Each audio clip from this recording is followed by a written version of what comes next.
राधे राधे जी। आप सबका अस्मिता भक्ति में हार्दिक स्वागत है। भगवान श्री कृष्ण की कृपा आप और आपके समस्त परिवार पर बनी रहे। दोस्तों, आज है 15 अप्रैल 2026 और दिन है बुधवार का। तो आज है वैशाख मास के कृष्ण पक्ष की त्रयोदशी तिथि। और आइए अब आज के शुभ मुहूर्त के बारे में जानते हैं। आज ब्रह्म मुहूर्त का समय रहेगा सुबह 4:50 से सुबह 5:36 तक। और वहीं सूर्योदय का समय रहेगा सुबह 5:54 तक।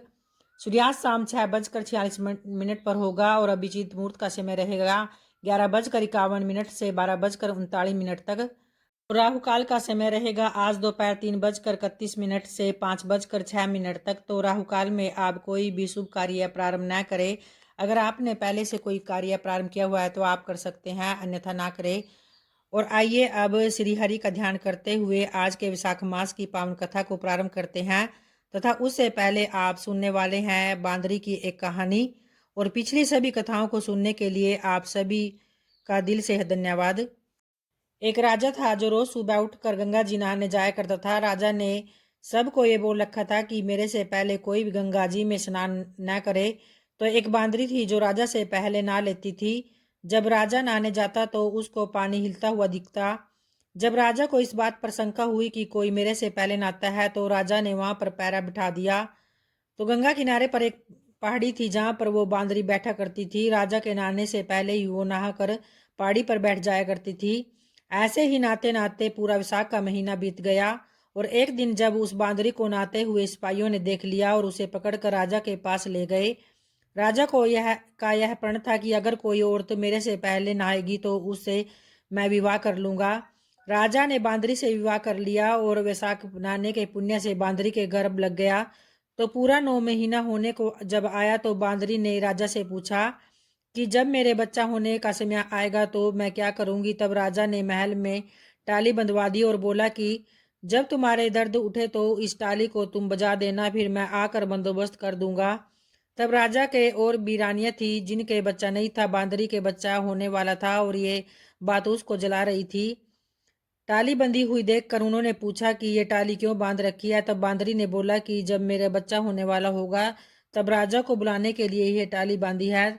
तब रानियां बोली कि एक बार टाली बजा कर तो देख कि राजा आते हैं या नहीं।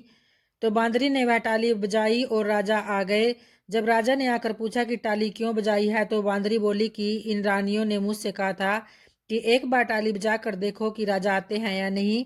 तब राजा ने बोला कि दोबारा ऐसे मत बजाना। थोड़े दिन बाद जब बांदरी के बच्चा होने वाला था तो बांदरी ने खूब टाली बजाई पर राजा नहीं आए। जब बांदरी ने रानियों से पूछा कि अब क्या होगा, मैं बच्चे को जन्म कैसे दूंगी, तब रानियों ने बांदरी से कहा कि आंखों पर पट्टी बांध लो और नीचे मुंह करके लेट जाओ।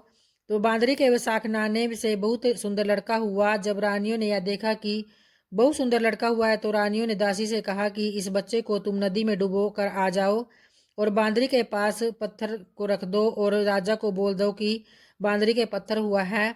राजा ने इस बात को सुनकर अपने मन में संतोष कर लिया कि और रानियों की तरह है उसको भी बच्चा कैसे हो सकता है। उधर उस दासी ने बच्चा नदी में नहीं फेंका था और वो उस बच्चे को वहां पर काम कर रहे कुमार के बर्तन में रख कर आ गई। जब कुमार कुमारी ने किसी बच्चे को की रोने की आवाज सुनी तो उन्होंने वहां जाकर देखा तो बच्चा था। तब कुमार ने कुमारी से कहा कि भगवान ने हमारी सुन ली है, हमारी कोई संतान नहीं है और भगवान ने हमें यह बच्चा दे दिया। अगर तू इस बच्चे का पालन पोषण कर सके तो इसे हम अपने घर ले चले। तो कुमारी राजी हो गई और उन दोनों ने उसको पाल पोस कर बड़ा कर दिया। लड़के को जब इस बात का पता चल चुका था तो वो बांदरी के जन्म लिया है और रानियों ने उसके मारने के लिए दासी को दे दिया था। वो एक दिन लड़का कुमार को बनाए हुए हाथी घोड़े को ले जाकर कुएं पर बैठ गया और जहां पर दासियां पानी भरने आई थी उनको देखकर वह लड़का बोला कि मेरे हाथी घोड़े पानी पी लो। तब दासियां बोली कि उसकी बात सुनकर हंसने लगी और बोली कि कभी माटी के हाथी घोड़े भी पानी पीते हैं क्या। तब वह लड़का बोला कि कभी बांदरी के भी पत्थर होते हैं क्या। यह बात दासियों ने रानियों से जाकर कह दी और यह सब सुनकर रानियों ने जहर का लड्डू बनाकर कुमार के लड़के के लिए भेजा।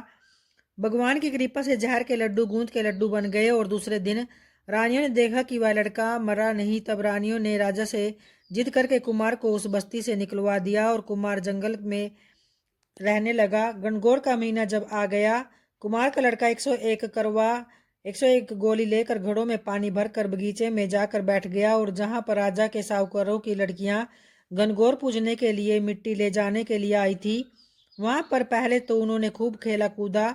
जब उनको प्यास लगी तो वो उस लड़के के पास पानी पीने के लिए आई। तब वो लड़का बोला कि मेरे पास गोली है, उसको तुम खाती जाओ और मेरे चारों तरफ फिरती जाओ, तब तुमको मैं पानी पिलाऊंगा। तो इस बात से उनमें से कई लड़कियां पहले तो राजी नहीं हुई पर प्यास मिटाने के लिए मान गई।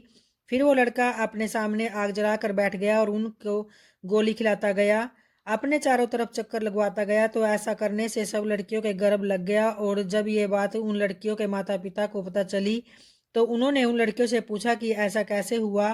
उन्होंने सारी बात बता दी तो उनके माता पिता उस कुमार के पास गए और बोले, तुम्हारे लड़के ने हमारी लड़कियों से फेरे ले कर शादी कर ली है। तो वो बोले कि इन लड़कियों को अब तुम अपने पास रखो।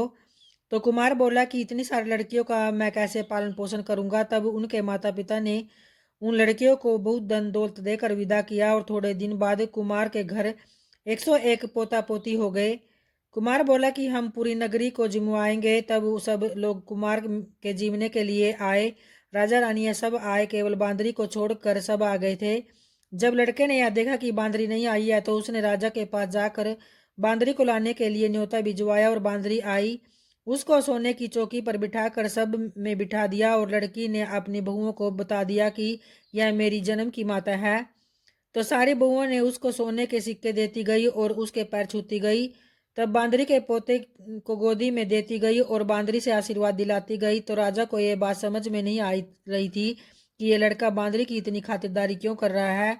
रानियों के यह बात समझ में आ गई कि यह बांदरी का लड़का है। जब राजा ने सबसे पहले बोला कि मेरा तो अपमान हो गया, मैं यहाँ से जा रहा हूँ, तब लड़के ने राजा को रोका और बोला कि आप क्यों जा रहे हो। तो राजा ने लड़के से पूछा कि तू बांदरी की इतनी खातिरदारी क्यों कर रहा है। तो लड़के ने राजा को सारी बात बता दी कि ये मेरी जन्म की माता है, जो दासी उस लड़के को नदी के बहाने के लिए ले गई थी, वहां पर बैठी हुई है। वो दासी भी राजा को सारी बात बता दी। तो राजा ने सब रानियों को जेल में डलवा दिया और बांदरी सारी बहुओं पोतों पोतियों और अपने लड़के को पूरे गाजे बाजे के साथ अपने महल में ले आई। सबको अलग अलग महल बनवा दिए और लड़का राज करने लगा। राजा ने कुमार से कहा कि आप दोनों भी मेरे साथ चलो, लेकिन कुमार राजी नहीं हुआ। फिर राजा ने कुमार को बहुत सारा धन दौलत दे दिया। तब सभी लोग बोलते हैं कि विशाख महीने में नहाने से बहुत पुण्य मिलता है। जैसे बांदरी विशाख नहाई राजा को राज मिला, तो उसी प्रकार आपको भी भगवान सुख संपत्ति दे। तो प्रेम से बोलिए भगवान श्री हरि की जय। और आज के कथा अध्याय को प्रारंभ करते हैं। यम बोला, हे शंभु, हे ब्राह्मण, मेरी बात सुनो, मेरा लोप हो गया है। मैं मरने से भी अपने पद के खंडन को अधिक मानता हूँ। हे कमलासन, अपने स्वामी के यहाँ रहकर उसके नियुक्त किए कार्य को जो नहीं करता वह गुण बनता है। जो बिना कार्य खाता है तिर्यक योनि में जाकर 300 कल्प तक नरक भोगता है। जो निष्प्रिय होकर अपने स्वामी का काम पूरा नहीं करता वह भी घोर नरक भोग कर कौवा की योनि में जाता है। और जो अपने काम में तत्पर रहकर स्वामी के कार्य को बिगाड़ देता है वह 300 कल्प तक चूल्हे की योनि पाता है। जो कार्य करने की सामर्थ्य होने पर भी घर रह जाता है वह बिल्ली की योनि पाता है।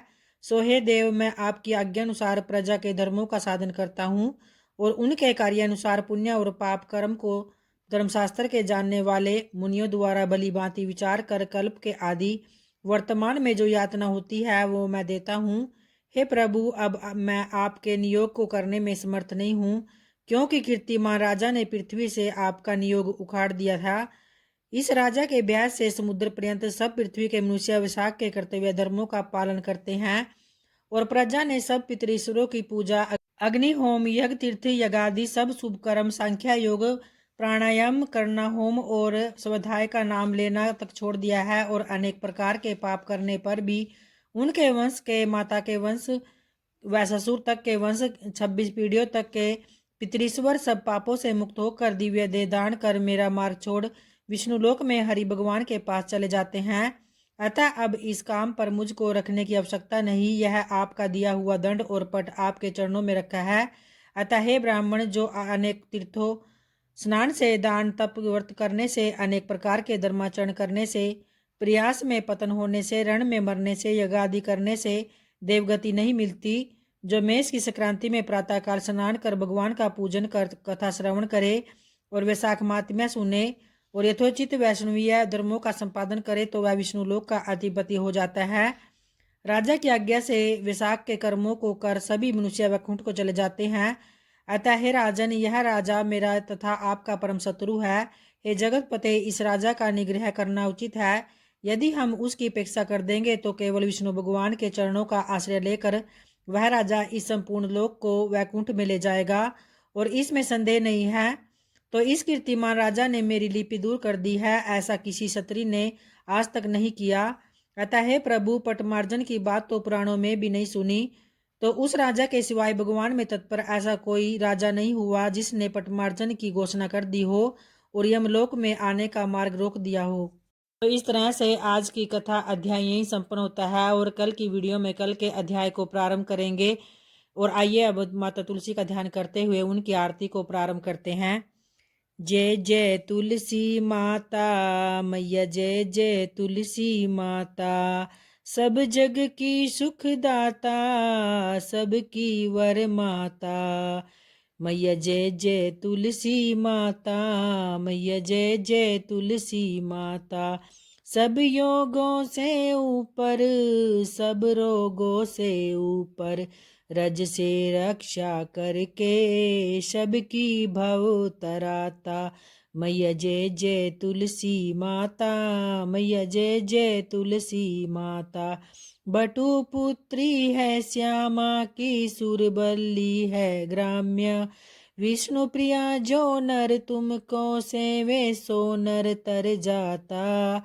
मैया जय जय तुलसी माता, मैया जय जय तुलसी माता, हरि के शीस विराजत, त्रिभुवन से हो वंदित, पतित जनों की तारिणी तुम हो विख्याता। मैया जय जय तुलसी माता, मैया जय जय तुलसी माता, लेकर जन्म विजन में आई दिव्य भवन में, मानव लोक तुम्ही से सुख संपत्ति पाता।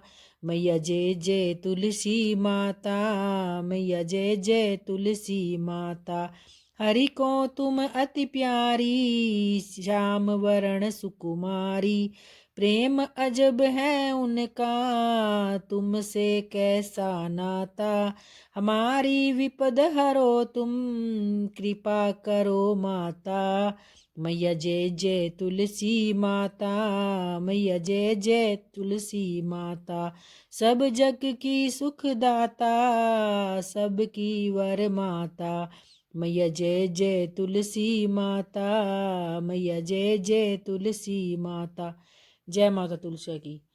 तो उम्मीद करती हूँ दोस्तों आप सबको ये वीडियो की कथाएं ज़रूर पसंद आती होगी। अगर आती है तो वीडियो को लाइक और शेयर ज़रूर करा करें और जो चैनल पे पहली बार आते हैं वो चैनल को सब्सक्राइब भी ज़रूर करें। धन्यवाद भक्तों।